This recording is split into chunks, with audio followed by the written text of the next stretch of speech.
Sagawa tayo ng pinakbet.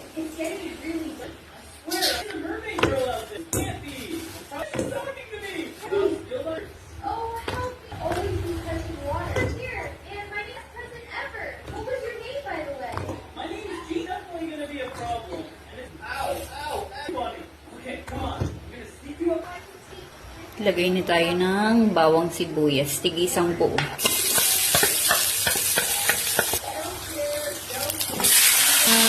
Karneng baboy, optional lang. Naglagay lang ako ng kapiraso.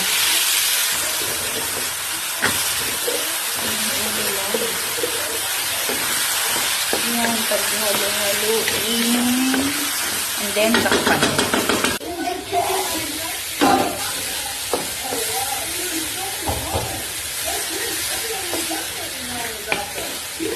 Ganda ng gulay, alam ng kamatis.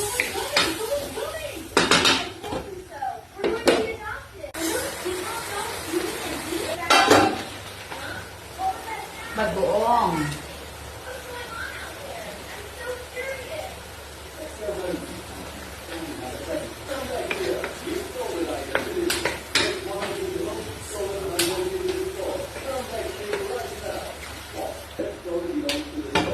Okay na siya, patuyuin lang natin ng konti.